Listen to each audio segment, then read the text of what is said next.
J'étais récemment en entretien avec une cliente. Désolée pour ma tenue. Ils ont coupé le courant depuis, ça fait déjà 2-3 heures comme ça. Donc, j'étais obligée de descendre là, au garage, pour vous faire cette vidéo. Alors, il y a une dame qui est passée me voir pour me dire qu'elle avait la peau tellement terne. Elle est constamment terne malgré tout ce qu'elle utilise. Elle avait ras-le-bol d'acheter des produits sans résultat. Alors, dans notre entretien, je lui demande comme ça de me présenter tout ce qu'elle utilise sur sa peau. Donc, elle m'a présenté ses produits et tout. Je lui ai demandé, tu ne fais pas de gommage? Elle dit si. J'ai dit, mais le gommage devrait résoudre. Donc, je lui ai dit, mais si tu fais des gommages, le gommage est censé résoudre le manque d'éclat, le ternissement de la peau. Et surtout, le gommage traite tout ce qui est rugosité de la peau. Elle me dit, mais justement, c'est pourquoi je suis venue te voir.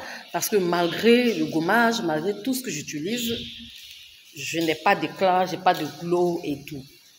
Alors là, je lui demande, on rentre en profondeur et je lui pose cette question. Après gommage, qu'est-ce que tu utilises? Et elle me montre ce produit-là, cette huile-là. J'ai dit, c'est ça que tu fais? Elle dit, oui, coach, c'est bon, ça m'hydrate bien. J'ai dit, ça ne m'hydrate pas la peau. Elle dit, ah bon? J'ai dit, oui. C'est pourquoi tu constates qu'il n'y a pas de suite, qu'il n'y a pas de résultat. Mais je lui ai demandé, mais vous avez un problème avec le lait de corps? C'est quoi cette manière de... Quel est ce mythe qu'il y a sur le lait? Il y a quoi?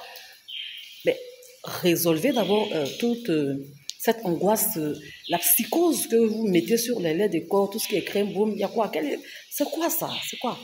C'est pourquoi vous êtes tellement terne, rouge, sèche, ridée, froissée, manque d'éclat.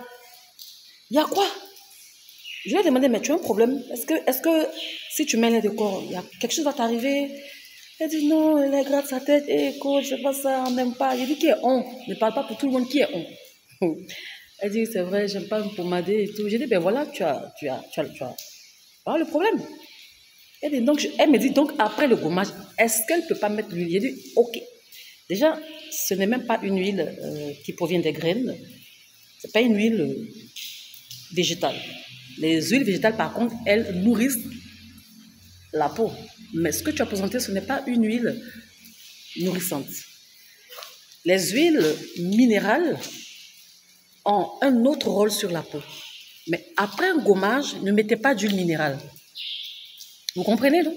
Après un gommage, il faut mettre un lait de corps ultra nourrissant, riche, un baume de corps. Après un gommage, il faut mettre un lait riche. Voilà. Et suite à l'application de ton lait, tu peux passer une huile de corps. L'huile va venir fixer maintenant le lait et qui va maintenir ta peau nourrie, hydratée. Vous comprenez? Et parmi vous, là, vous qui m'écoutez, là, vous êtes nombreuses comme ça, comme cette dame-là, qui fait ça. Revoyez-vous.